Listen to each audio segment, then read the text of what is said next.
welcome back, everybody. This is going to be episode 8 of the Safe House podcast. Today, we are joined with our first couple on this show, with Cruz and Hannah. Super grateful for this opportunity and just to get to know them. And why don't you guys just go ahead, tell us a little bit about yourselves, how old you are, what church you go to, and just kind of the basics. I'll start. I'm Hannah, and I am 23. I go to Green Valley Community Church. I'm Cruz, I'm 27, and I also go to Green Valley. Perfect. And then so, just kind of like taking us all a step back, did you guys both grow up religious, or what was kind of your guys' just religious background? Well, we'll start with me for the questions. So I grew up with religious structure for sure.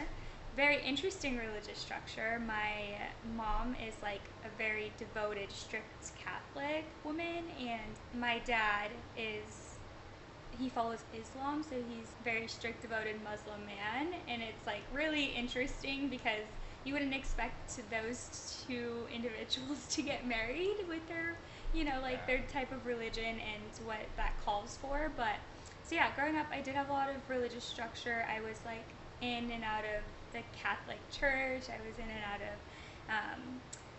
out of the mosque. So I'm just all over the place kind of. So with that journey though, I feel like it kind of led me away from both of them. I feel as if my mom's religion was just very hypocritical. I got to see a lot of people in her family, not like bashing on them, they're great people, but I just got to see how like some of the things that they did or some of their actions didn't align with the things that they were preaching. So it was really hard for me to like get on board for that. Whereas my dad, he was more open and less strict. Like he was kind of just like, this is what my religion offers, and I hope you come towards it, and we're going to take you to the mosque, we're going to do these things, but you're not obligated to be this way or to do these things. Whereas my mom was very like, oh, you are Catholic, you were baptized Catholic as a kid, you are Catholic, like this is what you're going to be, this is who you are.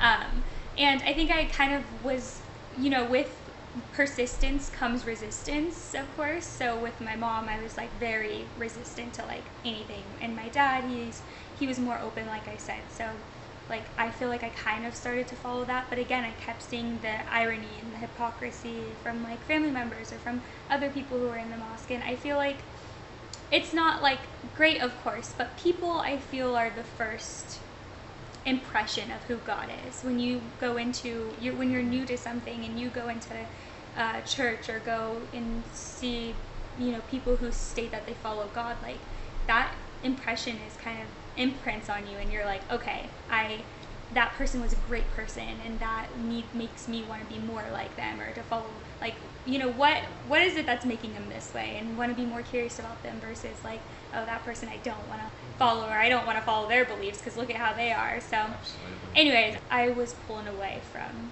my religious beliefs growing up, and I became agnostic and was like, is there God, or is this just a way for people to cope with death? Like, so that's where I kind of stood. And so how about you? Was it kind of similar? Well, I imagine probably the Islamic and Catholic, that probably wasn't the same. No, so I grew up with a single mom for the most of my life, and I don't remember really going to church or anything like that until around middle school. But also at that time, things were kind of rough, so I think around that time I had an idea of who Jesus was and all that, because you hear about it in the small groups or whatever the case is. So I guess you could say I had an idea growing up, but I never had a pulling or a tug from two contradicting religion or anything like that. Yeah. And so I didn't have any like religious trauma. Okay. But I had an intro. So the fact I knew who God was, I knew who Jesus was, but not personally. Okay. You know what I mean? Gotcha. So, Yeah. So I just kind of never really took it serious, along with you. I just stated earlier. I just like, oh yeah, Jesus, oh yeah, God. But I'm a kid, Yeah. There's so much stuff's going on too that I'm just kind of coping. I'm trying to like survive. Gotcha. So, yeah. But yeah, so God was always in my life. Okay. Because I had a pretty, when I was 1 actually, sorry I'm kind of going off track. No. But your story kind of made me think of my first birthday. I'd fallen and hit my head on a concrete. We were at a park, and so I had internal bleeding, so they had to life flat me and do emergency surgery, cut my head open, and stop the bleeding, or I would have died. So it was like, I feel like in that moment, I was like, God was definitely with you, with me. And, even if you didn't know it, you know. Do you have any recollection of that? Okay. No. I would be surprised if you did. No. But, yeah. But yeah, my mom says she couldn't sleep for like 3 weeks. Though. Wow. The whole time I was in the hospital, she said she didn't sleep once. Because she was also 16 when she had me. Whoa. So she was still a kid. And her first child is basically almost died. Like, I couldn't really imagine like how. What was kind of like the turning point for you guys? I feel like our relationship was a huge turning point for me when it comes to my relationship with God as well. We like went through a really rough patch, but I'll let him talk on it because it's more like his journey, and I was kind of just an effect of that journey, like a cause and effect kind of thing. Like, but we were having a lot of issues with like. Well, and real quick, do you mind telling everybody how long you've been dating? Like, you guys are obviously married now, which congratulations. Thank you. Yeah. No, That's yeah, amazing. we can take a step back. We've been together for 9 years. We've been married for 2, and we met at a neighbor's house. So it's like where my parents lived across the street from us, and they were having, I think it was a graduation party. I don't know.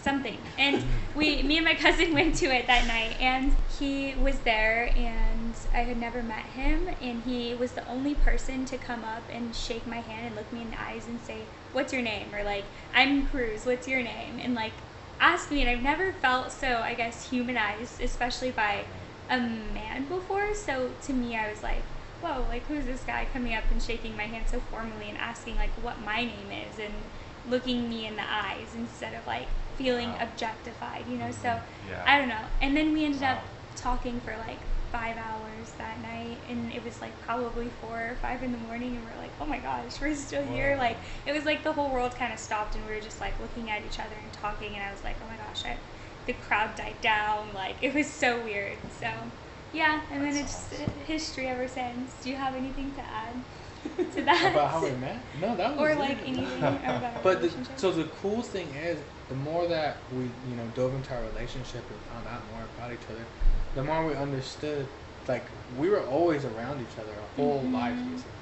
Just never Like, actually met. It was just Yeah. kind of like orbiting around, and then it was like All the time. Like her mom knew someone that used to take care of me when I was little, and like she would always take her there and this, and like my family was like in her parents' neighborhood, and we were always there, and like just things like that. So it's like we were always around each other, but we never saw each other. Yeah. Ever.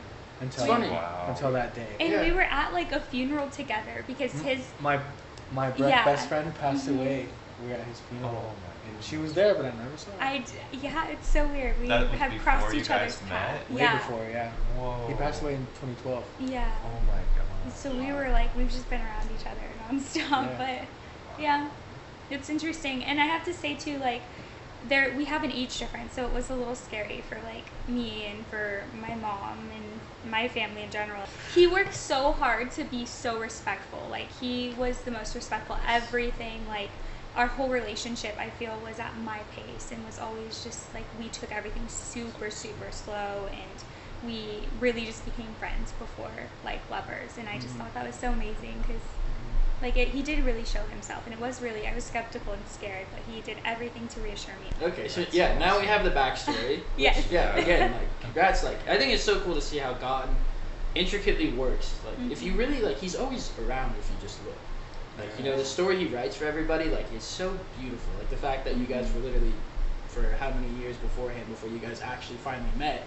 Yeah. And now it's turned into a 9-year-long relationship. Like how beautiful that was, but you guys were always kind of just like, what are the odds of that? Like only God could put something like that together. But kind of going back, so like what led to like that turning point? Obviously, like you guys were saying, it was your relationship. For me, I guess I think the only way I can describe it is this wave of life came through. So I'm gonna get a little personal here, just because I feel like God wants me to speak on this. But my mom, obviously, growing up, she didn't really have a good life. She struggled with alcohol, basically, until 2 years ago. But she was an alcoholic, basically, and about 3 years ago, she lost control and just it got really bad. And I had, funny to say, actually this house you're in, I had bought for her. So I thought that, in my head, I was like, oh, if I buy her the house, like, she will never have to move. She'll never have to move. She doesn't have to worry about finding a place. I thought it would fix everything. Little did I know, it did the exact opposite. It enabled her. Basically, the alcohol got to a point where it took over her life. It got really bad, and then she just left. Like, my siblings live with me now, but they were living with her, and she left. But that's also because it kind of got to that point. Like, it was destructive. It was bad. Like, imagine, like, you come home from work and, like, I have 2 baby siblings at the time. Now they're 7, 3. So at the time, one was a newborn and the other was about 4 years old. So they were going through the ringer. Because I was working, my other brother was going to community college at the time, and then my sister was still in high school. So my mom being here with 2 babies, and she's an alcoholic. You know, imagine what we'd come home to. It was just gut-wrenching on a daily, and it just got too dangerous. And I was like, either she's going to kill someone, she's going to kill herself, or someone's going to have the babies, and it's not going to be good. Basically got to the point where she left and went down to San Rafael to live with her baby daddy at the time. It was a whole other conversation. And then shortly after that, that's when I had my knee injury. I tore my ACL, my meniscus while climbing, and also in that process, we were living somewhere else, so we were gonna come back here too, because that was the best thing to possibly do at the time financially. Yeah, we couldn't afford paying the mortgage here, and then also like renting where we were living. Yeah. And then we're not gonna just leave my siblings out to hang dry. I don't know. Life had done its course on me, but it never hit me as hard as it did now in that moment. Like, I felt like the one who brought me into this world betrayed me and basically said, like, F you. Like, after you had been trying to help so much too.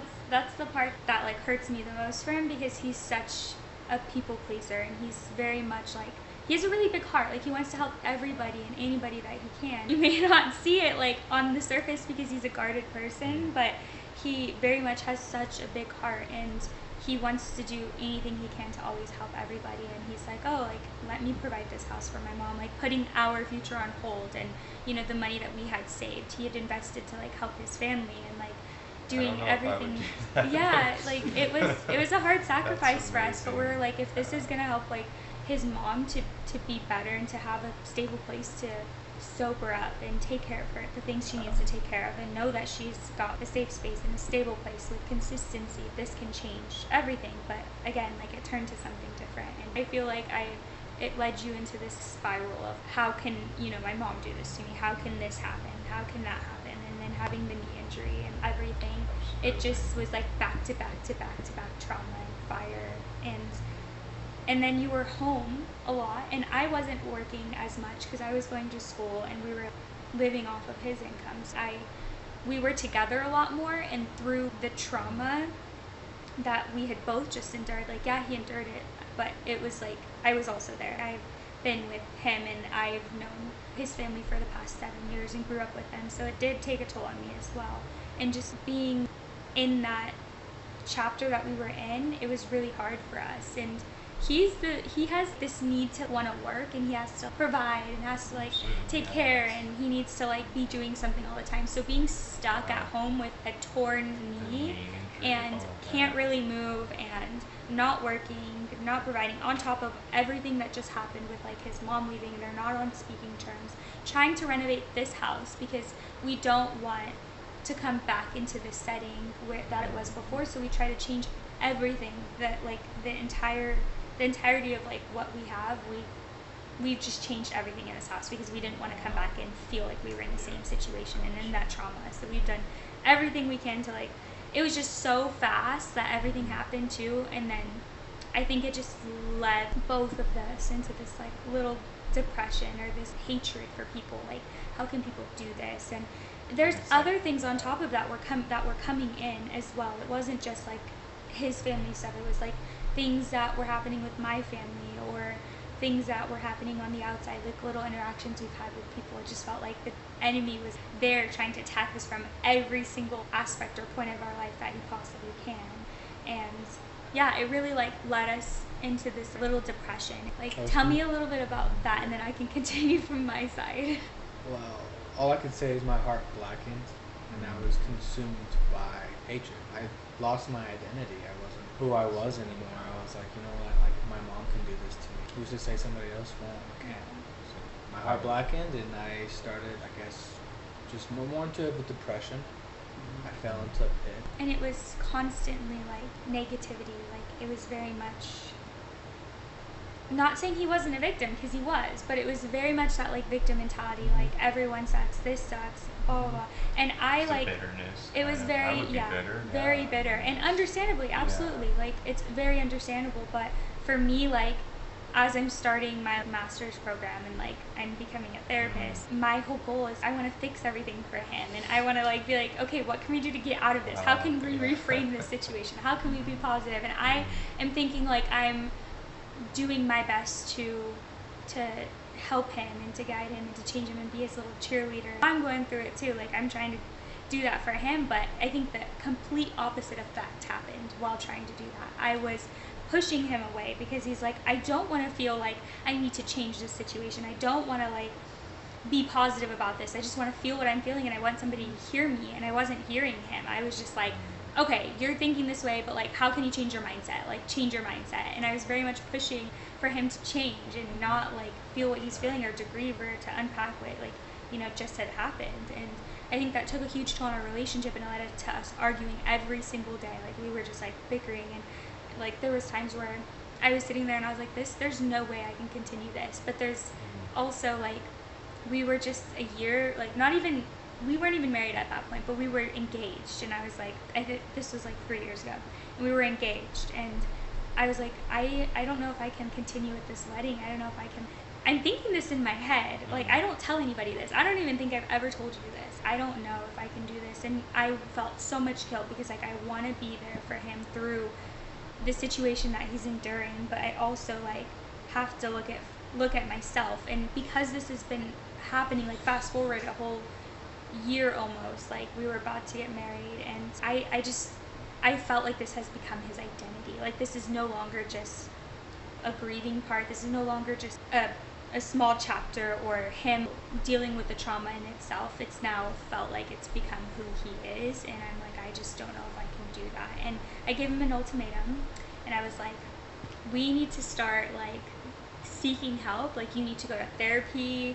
I was looking at men's retreats. I was like looking at churches. I was like, we need to just figure out how to get you to like lighten up around like the idea of people, because his perspective is like, I hate everyone, everyone sucks, no one's there for me. And it's all valid, especially with what he's endured. But to me, I was like, I can't do this every day. Like, I just feel like I'm in a negative pit, and he was too. But, and again, like, I sound ruthless and insensitive, and I was, but that's just what had happened. So we started going to a Bible study. Well, real quick, so when you say like you didn't want to deal with anybody, what did your life kind of look like through this year? Was that you just like going to work, like not talking to anybody at work, like you come home and like, where do you mind like just sharing like what was kind of your headspace? You talk about you had a lot of hatred. What did that look like on the outside as well? Just kind of like how that affected your environment. So with the injury, I was on workers' comp, which you would call it disability. Yeah. So basically throughout that whole process, like, I was just home. Oh, so you had like no outlet. Like, No, so you couldn't walk either. Were you like in a cast or like?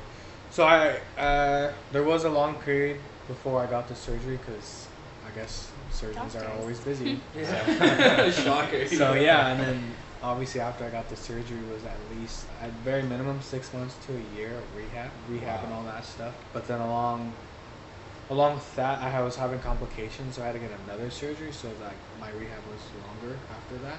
So basically, it was like a year and a half of me just sitting here with the devil. Oh, Yeah, and my God. him just planting little seeds and saying, And you weren't even like going to church at this time either. no, just me and the devil. Oh, man. I think there's a song about that. Yeah, Is there? there is, yeah. Gotta No. hear that song.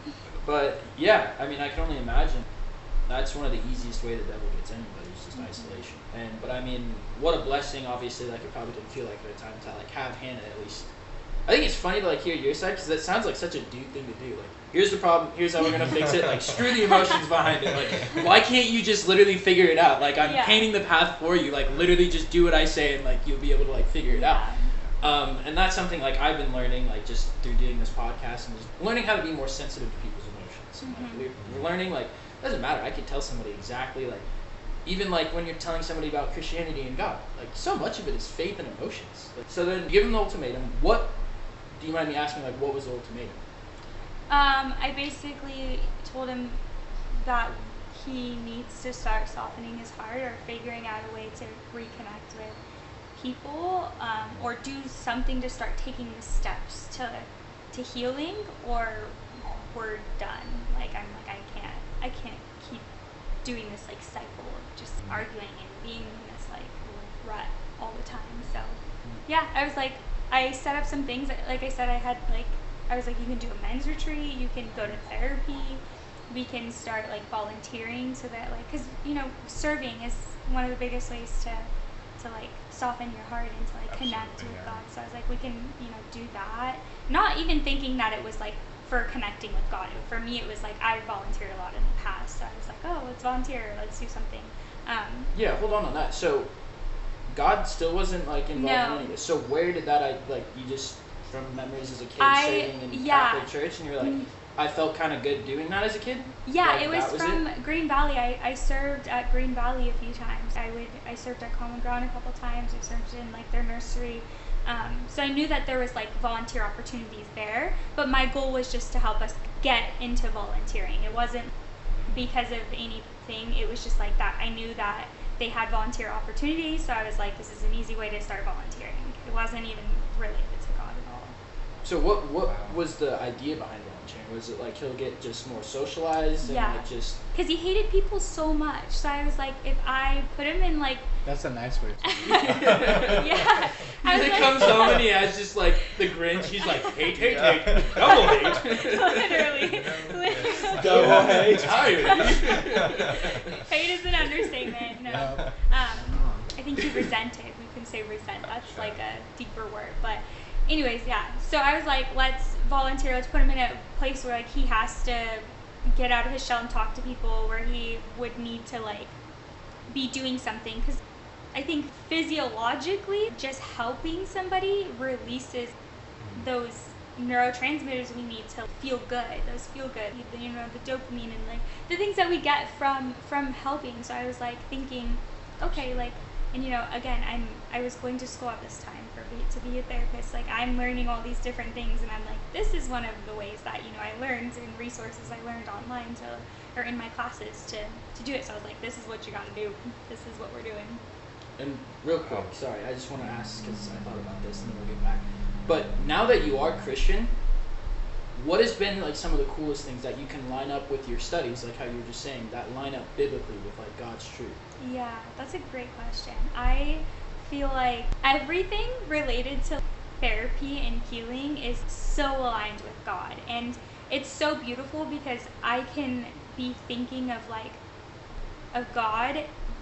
Even if my client, like if I'm with somebody who's a non-believer, of course, like I don't bring God into it. Like, this is their time. This isn't my time to share things, and that's unethical of me to do. But in the background, I can be thinking like, okay, how can I show up for this person? How God would want me to show up for this person? And I feel like He speaks through me so much to like the people I sit with, and I think it's just so beautiful because we have so many different theoretic frameworks and like ways to do therapy. I'm sure you've heard some of the common ones like CBT, cognitive behavioral therapy, or like solution focused therapy. So there's like all these different like modalities and ways to do therapy as a therapist, but I think they're all like, when I have this theoretical framework of God and that's my foundation, I think of all of these theories and all of these modalities in the sense of God. And even though that my client's not seeing that for me, like I am thinking that way, and I think that's helping me in the sense of becoming a better listener, because I just think of Jesus. I'm like, what would Jesus do? And I always think that way.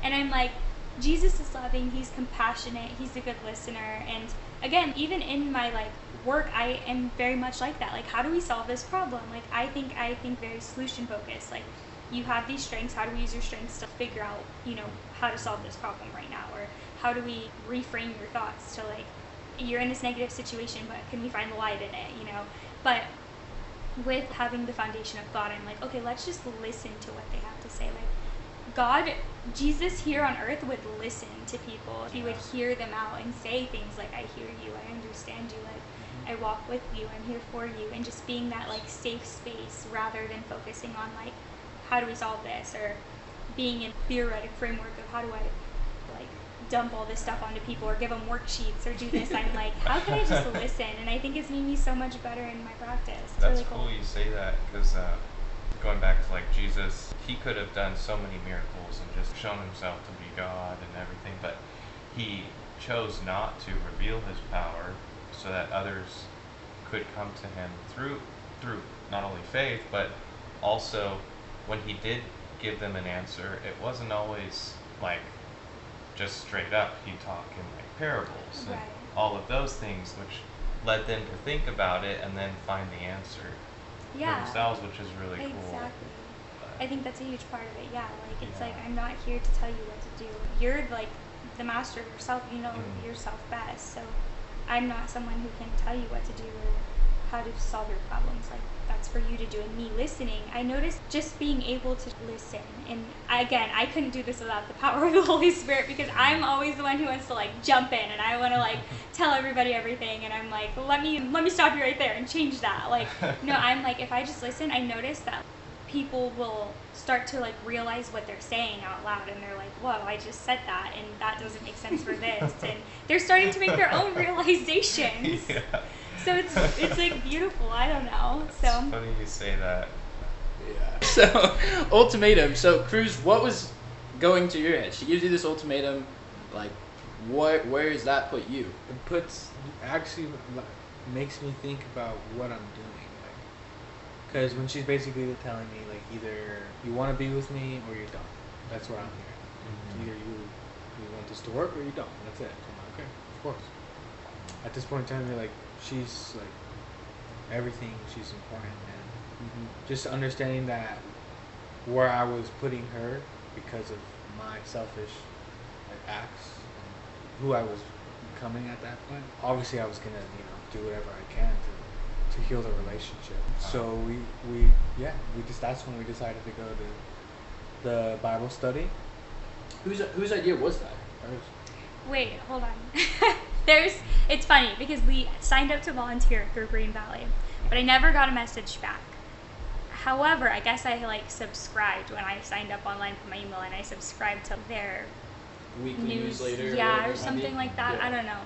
And I saw like in that newsletter it was like Big Wednesday starting, which is like their Bible studies, like in their small groups, and like you can pick which one, and there's so many options. And I was like, whoa, like this looks cool. I feel like this can help like Cruz with like connection and to learn. We didn't know if we were going to volunteer or not, and I was like, let's just try this instead. But it's funny because it was like the only email I got from them. Like, I didn't get anything, oh, we received we're going to review like your volunteer. I didn't receive, oh, come to service on Sunday. I never received any emails from them aside from that one. Like, but somehow I was subscribed. After this. I know, right? No, but like even though I was subscribed to the newsletter, I like that's the only email I got, and like they come out with weekly newsletters, but it's the only one I got. So I was like, when I opened it, I was like, oh, this is the volunteer thing or whatever, the response for the volunteer when I opened it, and it was Big Wednesday, and I was like, oh, interesting, but no other emails, like.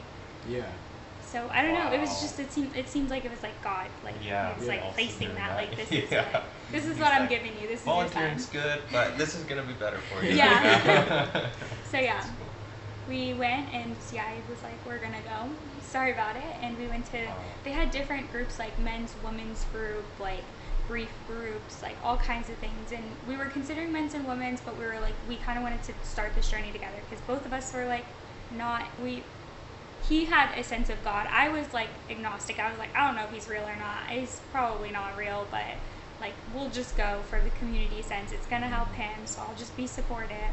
And so yeah, we decided to go to the young adults group because it's like we can do it together and we're young adults, so it worked out. Mm-hmm. And we show up and we are greeted by the leaders. Becca and Ryan is their name. Becca, she's like one of the pastors, main pastors for the church, and then Ryan, her husband, is one of like the leaders or like pastors for like the young adults group. So we show up and like they welcome us, they introduce us, and they say hi, and it was like, I was like, oh, this is good. Like Cruz is getting to see people who are like coming up to him and welcoming him and saying like things to him and asking him how he's doing, because again, he's just felt, yeah, they were curious. Yeah. And for somebody who just felt so, I don't know, alone, would you say, like alone, and some like who hated people, for people to come up and like greet him regardless of him being guarded or standoffish, like people coming to him, like I was like, this is good, this is going to be great for him. Not thinking that it's going to change anything for me, like I'm just here solely to support. And for me personally, like we went back a few times, I started to like grow in my connection with some of the people there, and I was like, oh, this is really cool. And then we got invited to church, a Sunday service, which we weren't going to. It was just like there for the community as Bible study. And so one of the girls that I met at the young adults group, she invited us to church, and I was like, okay, we'll try. I was like, I feel like a sense of God could be good for him. And we went, and I was like, okay, this is cool. It's like whatever. I had like that very stigmatized view of church, like the people are terrible. They just want your money to like do crazy things with. Very negative, but really they're just taking that money and like pocketing it, like we need your money. And I was like, no. So I was not into it, but I was just like, we'll just keep going. And he said he liked it. We kept going back. Yeah. And then I guess for mine, I'll let him say his like whole like turning point. But for me, my biggest like turning point is like we were in church, and I really liked the worship music. Like I wasn't like, I didn't think anything of it. It didn't make me feel any type of way, but I was just like, this is pretty, this is beautiful. Like hearing everyone on the stage, like with their instruments and singing like their beautiful voices, like it was really cool. So I was like, that was my favorite part. Like, and then of course the message, and I always took the message. Like I never took it in the sense of God, but I always took it, and I'm like, how can I use this message to work for me? And it's like, it was never in the sense of God. It was never like, oh, God is doing this. It was more of like a morally, yeah, like amoral, just kind of. Yes, message. exactly. Gotcha. How can I like take this and moralize it for how I perceive the world and not through God? So I was doing that for a while, and it was still like helpful for me, and it was good for me. But then I heard the song Firm Foundation. Have you guys heard it? I'm sure Can you sing it for us? Oh gosh. It's like, it goes, Christ is my firm foundation. Oh, yes. The rock on which I stand. So she literally, she said the name of the song. He said, can you sing it? And she said the same words. And I was like, oh yeah. That's Firm Foundation. Yes. Anyways, so there's this, the like bridge to that song.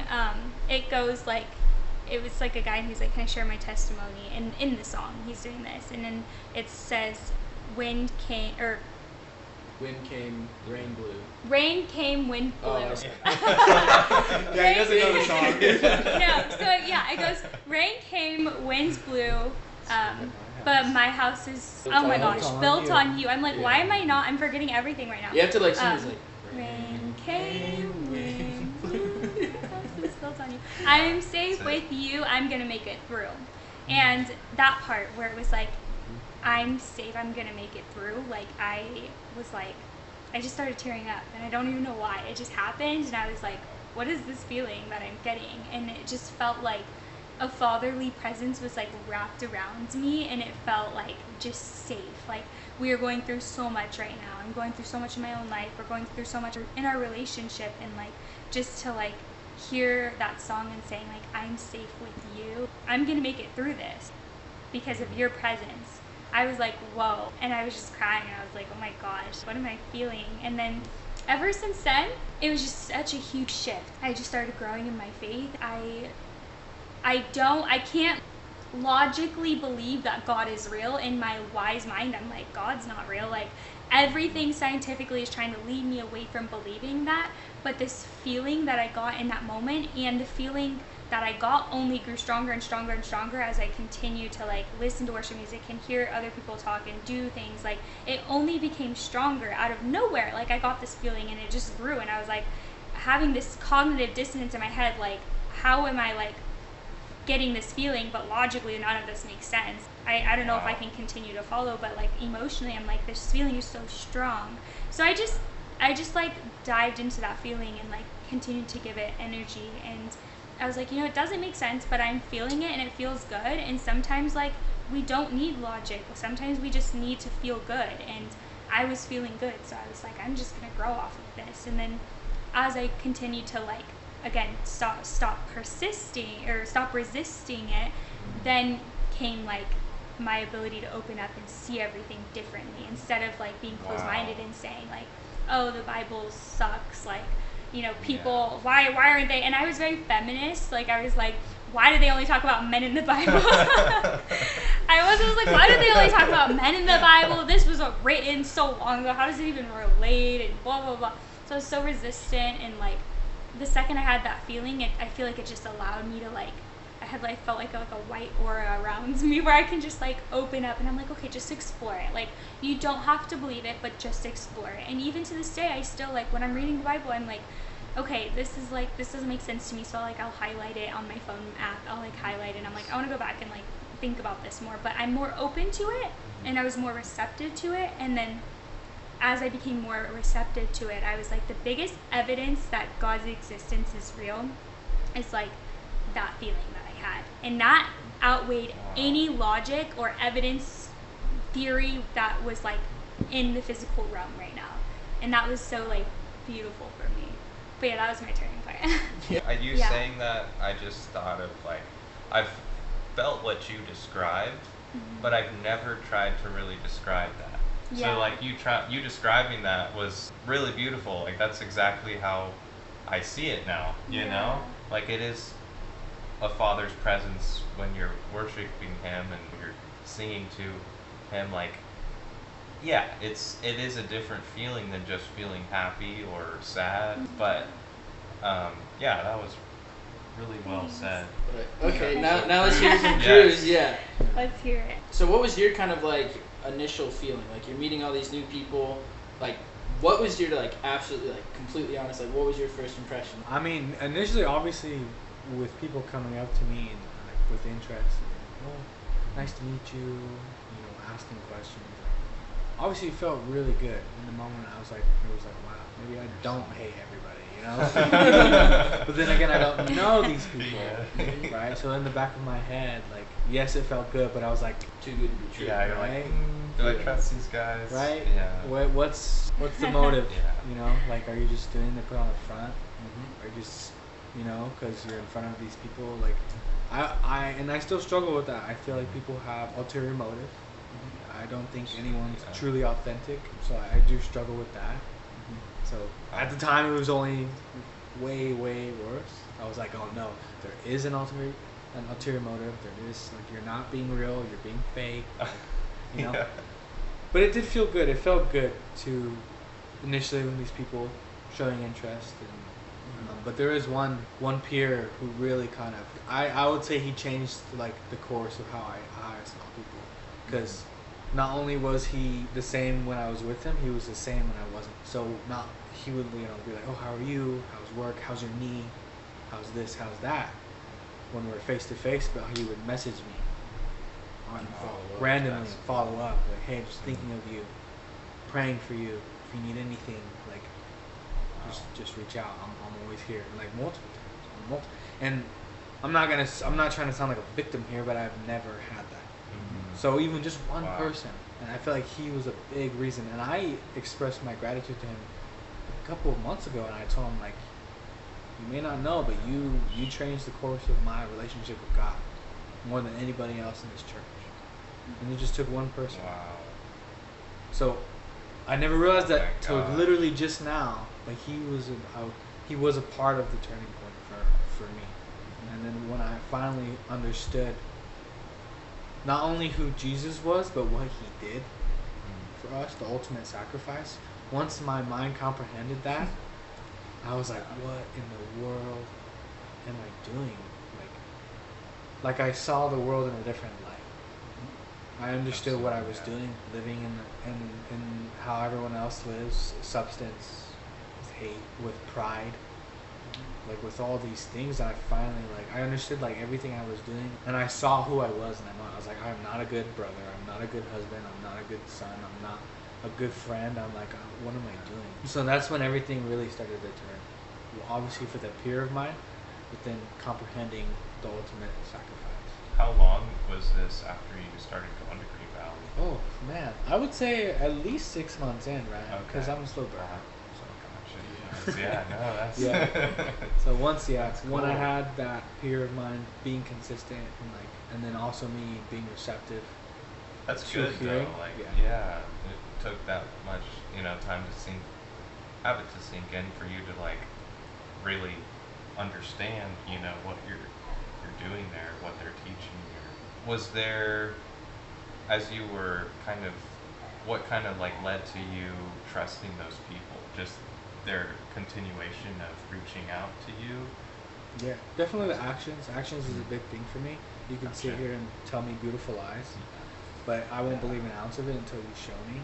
And once you've shown me consistently, that's when I start to put my Okay. my trust in you. You are who you say you are. And even our pastor, she was always consistent with me. She was always like super welcoming. She was always reaching out. She was always. And when we did our testament with her, I told her, I said, I am so sorry, because in the beginning I told her straight up, I said, I know you don't want to say it, but I'll say it for you. I was an asshole to you. Because I was. I was like, Oh, that man. view that I have, like, you're fake. Like, it was shown through how I treated people. I was like, man, like, and I treated her like that. And I feel That's really hard. bad for that. And I did apologize to her, and she just laughed. And I'm like, I know I was, and I apologize. But, I appreciate everything that my peers and our pastors and our leaders did for me in that point in time. It was they're all, obviously, my wife included, were huge reasons to help me take that. All I needed was to take that first step. You know what I mean? Like, and I understood that God was always there. He was always there, right? So like, you're just waiting for me. Yeah, I'm curious how you viewed what led you to do good things before knowing God. Was it more of just like a feeling or emotion, or was it like just because you were told that's what you're supposed to do? I would say it's a little bit of both. I mean, Okay. I think my mom, Gotcha. even though she had her own struggles, she definitely, being raised by a single mom, like, you definitely have a lot of gratitude, not only for people but for women specifically. But I think she did a great job with basically telling, like, just putting these morals on me, like, don't hurt people, don't make people do what they don't want to do, like, treat everyone with kindness, respect everyone, like, just things like That's that too. cool. But obviously there's a feeling behind it too. You know what I mean? Mhm. Like, oh, if I Yeah. hit my brother, like, I'm not gonna feel very good about that, right? You know what I mean? If I do Yeah. like just lie or if I sneak out of the house, like, you're not gonna feel good about that, right? So I Yeah. feel like my mom, like, because of Okay. my mom, I had a good moral compass. Okay. So my Awesome. sense of right and Morally wrong right and wrong is had a lot to do with how she raised me, but also just kind of some of the things that happened. So basically, I was 12 when this happened, and then I didn't know what was entirely going on. But fast forward, he's in the jail in Sacramento, and he tells me, "You're the man now." And I just remember from that point on, like, wow. I wasn't a kid anymore. Oh my Is the only gosh, thing to yeah. say. But like, I took life so serious. I was like, I am the leader. I am the role model. I'm the one that my not only my mom looks up to, my siblings look up to. Like, I cannot mess anything up. There's no room for error. Where did that drive come from? Just I don't from know. you, like, literally speaking, Whoa. and you're like, all right, you're the man now, and it's Yeah. like time to I step was up. like, all right. You like accepted that Accepted. responsibility. 12 Accepted years my old. role. I was like, yep. I just grabbed my shield and said, okay, let's go. Like, Like, no, like, Wow. seriously, that's really cool. Like, Yeah. obviously, from being raised by a single mom, like, did you have any kind of, like, male role model to look up to, or you were just like, not until all right. he came into my life when I was Wow. 7, and then 12 is when. So did those 5 years, like, really shape who the man you Absolutely. are today now? Absolutely. Yeah, and then Absolutely. afterwards, I mean, 100%. obviously, like, the after effects, like him being gone, and you're just like, all right, like, it's time to saddle up. Yeah. I think that's congrats to you, man. Like seriously, I've only known you for a little bit, but just seeing how you hold yourself now, like, you're definitely a man of your word. Appreciate it. Thank you. And Yeah. But I do want to ask a couple more questions with a little bit of time we have left. Yeah. Now that you guys both are Christian, how has that changed your relationship? Like now as a married couple, like what would you say is like the top like 3 things that have like really, really changed? Like it could be like from arguments to who's doing the dishes, like just if you guys could share with us what that's kind of looked like. And how I definitely think that relationship wise, like I understood like just learning about how God what a marriage was and what it truly meant. Like I started to not only change like the way that how I was acting, but I changed everything. I cut people out of my life. I cut substance out of my life. I cut basically anything negative that was like taking basically anything I was enslaved to. that you I made completely cut it out. So I sobered up completely. I started, taking. I was always into the gym, but I started going to the gym and started taking care of my body. I started eating so much healthier. I started like my body's a temple. Like I took that serious. Like, you know what I mean? Yeah, absolutely. And I was like, I am a symbol of myself, and I am a symbol and a representative of my wife. Like, so, and of God, obviously. Like I want to reflect what God has done for me, and I want to show that in who I am. Like I don't want to speak it. I want to be people to look at me and be like, something's good here. I want to know what it is. You know what I mean? Yeah. So I would say that he changed the course of our marriage, and since then things have only been so much better. Like so much better. I can't tell you. Like you see me now, but if you knew who I was now, I wouldn't have even let you in here. But I would have been like, who the hell did you? These 2 white boys? What are they doing? Like get them out of here. We don't. You know what I mean? Like. Yeah, but yeah. Now we're getting the real cruise. Like, now we're like, all right. He's really warmed up. Coming in with the camera, no problem. See, this is the real no. Yeah, I feel like now that I have a foundation on God and like I am able to put Him first instead of like maybe my significant other first or other things first, like I am able to, I think, just be wiser, like the way I respond to Him now, the way that I carry myself to others, because again, like we represent each other, we're now one, so like the way that I carry myself to others as a representative of Him, like the way it's just so much, it just flows so much easier. And also like I feel like since we have grown in our relationship with God, like it has decreased that selfishness. Like you know how you have that like sense of flesh and then you have that sense of spirit, like spirit is what we want to lean in towards, but before I feel like in my relationship with Him it was not flesh, it was more like selfish, like what can I gain from Him, or how can I like change Him, because like I had a very much like view that I wanted others to view me a certain way, like I very much like put that as a really high like priority, that I wanted to be viewed a certain way by others, I wanted our relationship to be viewed a certain way by others.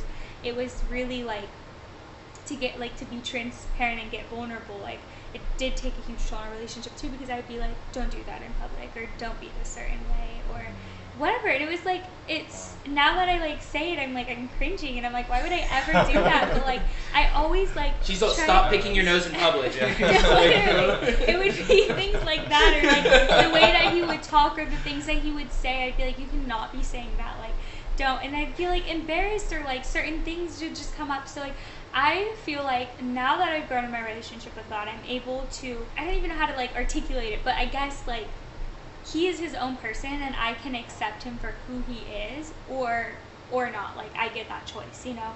And being able to have God as the center of our relationship, I'm able to like do that. I'm able to accept Him at all places and meet Him where He's at, like always, the same way that God does for us. Like I'm able to just be like, He's here right now, I'm gonna like, how can I just support Him, and putting His needs before mine instead of being selfish. Like I'm now able to like to see that like if we put each other's needs first, then we're always going to be satisfied, we're always going to be content in our relationship. And if we start like being selfish and thinking about like what do I want for him, or how do I want to like shape shift him into like what I want him to be, or like why isn't he giving me enough attention, or why is he not doing this enough. Like instead of focusing on that, I can think like, okay, what is he feeling, or how am I showing up where he doesn't want to like, you know, maybe give me attention, maybe I'm being a complete jerk, or like, you know, to him maybe that's leading him to like be pushed back. So like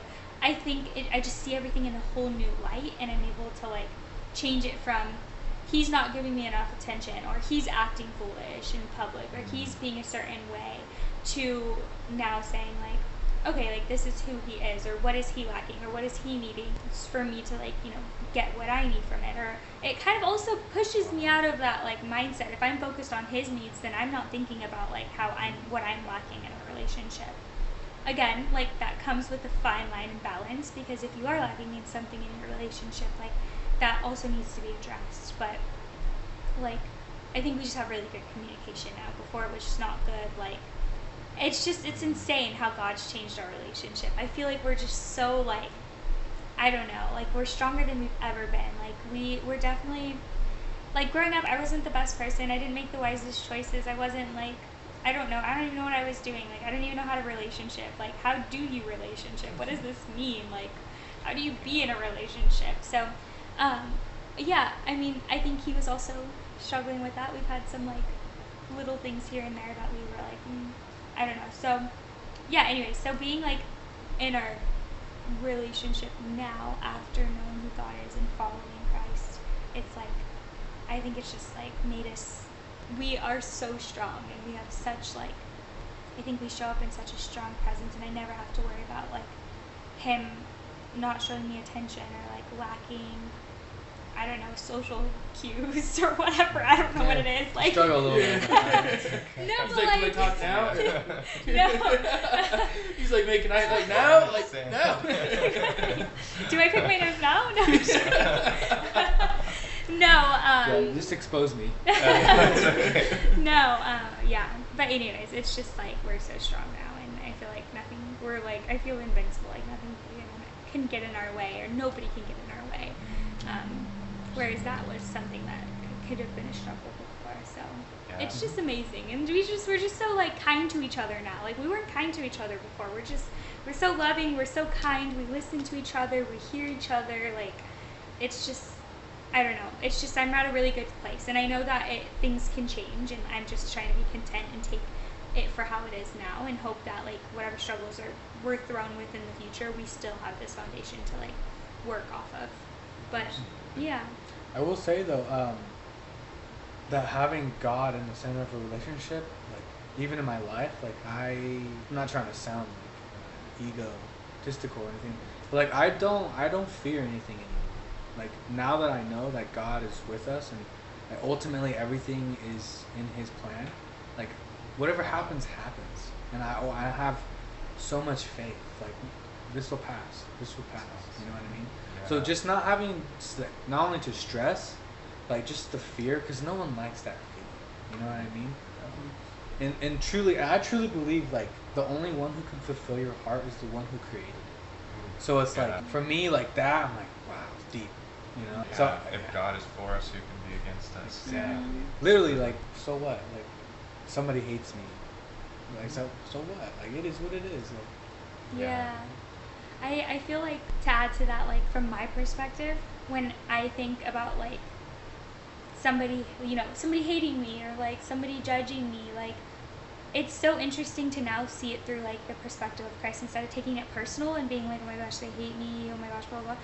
I am able to like be like, okay, like what is God thinking about this person? Like, because they are also created in the image, like just as much as I am. We're all created in the image of God. So like, how can I see this person differently? And I'm able to think like, oh, like, you know, they're projecting, or like they're feeling insecure in some way that they need to project onto us. And this like, I'll be super brief because I know we're out of time, but like one of our neighbors, like we've had a lot of like struggle with him, and he's been racist towards us. He's been very like prejudiced.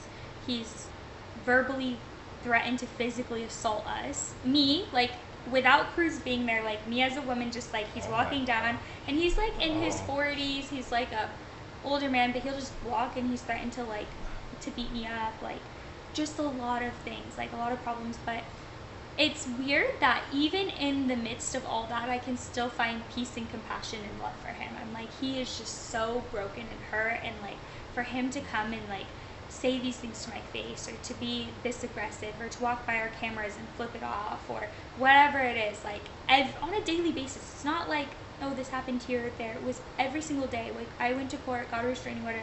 I had 29 videos of him, like, and that wasn't even all of it. I was just trying to save time, but 29 videos of him, like, threatening us, harassing us, like, and it's insane. But I still have love for him. Like, I still pray for him to this day, and it's like, to be able to do that and to recognize that people aren't like bad people anymore. To me, I can't speak for you, but people aren't bad people. It's just people are hurt people, you know, and people who are hurt others. That's the only way, having that outlook that you have now, like you're still praying for him. He's obviously been damaged. You know, it's easy if you don't have that God in your life, then it's more, then you're gonna just retaliate, and it's more hate, and it just creates that cycle. So like the only way to stop it is to have that mentality, like, okay, this person needs help, I'm gonna pray for him, and then like also though you do have to protect yourself, obviously. Yeah. Like Jesus was the type of person, like he was always like rejected. People always rejected him. People always hated on him. Like he was freaking slashed and brutally murdered, and he still was on the cross. This is what Cruz is saying. I'm stealing it from you, but he always says this. He was still on the cross saying like, forgive them as they do not know. Like to his enemies who are literally, physically, brutally murdering him. Like, and he's just still like, they're like, forgive them. Like they don't know what they're doing. And I love that humility, and like in that his crucifixion, and that like I can think of other people like, forgive my neighbor as he doesn't know what he's doing. He doesn't know like how he's being, and it allows me to have compassion, whereas before I would have just been like, screw you, let me punch this guy. Yeah, unfortunately we do need to wrap it up. But something we want to start doing, this is going to be the first time we're doing this. So we're going to ask you guys a question, but we want you guys to come up with a question afterwards that we'll ask our next guest at the end of the episode. Okay. So the question for this is, what do you guys think is probably the biggest thing Christians today struggle with? Pride. I think we all struggle with sin, obviously, even people who have been in their faith for many years. But ultimately, I think pride is the root of all sin. Yeah, at one point or another, you were thinking about yourself. So I think that's the flesh thing, right? That's what the world wants us to do. Do you, be you, you know, this you. It's always about you. You know what I mean? So pride, I think, is something we all, especially Christians, struggle with, right? Like how someone makes me feel. It's like, oh, they make me feel. You're being prideful. You know what I mean? Like, so that's where I'm coming from. I feel like one that came to mind, and I don't know if this is like the top thing, but it just is one that came to mind, is judgment. Like, I feel like when you follow Christ, or like you live a certain way, I have two actually, in misconception, but I'll go to that one. But like judgment, I feel like I sense a lot of Christians, like they'll come to, like, even going to Green Valley, like it's very, like, it's still diverse, there's a lot going on there, and like I love it, like everyone is so welcoming, but there are those few people who are like, there's not much culture like in our town that we live in, and it's not the fault of Green Valley, but it's like where we live, it's just culturally not diverse. So like, you know? Where are all these white boys? Yeah, why is that boy? Two white boys at my door. Just kidding. No, but like going in there, like it can feel a little uncomfortable, or like some of the things that, you know, we have women pastors there, and hearing some of the stories that they've told us about, like the experiences they've had as women like as being a woman pastor, like some people don't like that, and like don't think it's biblically correct. But just like, so judgment, I feel like a big thing is judgment, and thinking like, oh, I'm so much further ahead, I know so much more than like this person who's a new Christ follower, let me go in and tell them what I know. Like, no, it's not, it doesn't matter what you know, it's not about what you know, it's about like their journey, and meeting everyone where they're at in their journey, and being there like as a real wise, discerning Christ follower. Like that's what it's about. It's not about like going and pushing your beliefs, or going and judging this person for going out to party and drink, but then end up in church on Sunday. Like, who cares what they're doing with their life? Like, they're where they need to be right now, and God has a plan for them. Like, but people don't see that. They just judge. And then misconception is the other one for me. Like, I think people take things from the Bible. I think it's common with the Bible. They think something from the Bible, like, a big misconception, I feel, maybe not so much anymore, like, because there's been a lot of clarity on it, but is like the thing where women should like be submissive to their husband. Like, old me thinking that as a feminist, I was like, what do you mean be submissive? We're the same. We're on the same playing field. Like, I'm not submissive to anybody. I'm not like, I've been praying for this moment. No. He's like, thank God there was a second one. No, oh my gosh, no. But like, that's the common one that I think is misconstrued, is like, you're here to submit to your husband, and then men think that they can like, go and control and like do whatever they want. But like, little do they know, the second part of that verse is like a whole page on what a man should be for their wives and how they should, like, you gave your rib to like your wife, so like you're the body of your wife too, like, and you yourself. Exactly. So like, sacrifice yourself every day. And but yeah, I think that there's a lot of that with like Christians. They read verses and then they take it out of context, or they don't know the context around it, and that becomes like their ideology of like their whole belief system. Thank you guys so much. Yeah. Even just for sharing and being vulnerable. It's been great. Like, this has been so much fun. And seriously, like, thank you so much for opening up your house as well. I'm glad, you guys wanted us to be a part of, like, even just kind of like remapping, what this house looked for. Like, that's been one of the coolest things with this podcast, is just there's been so much redemption through all of it.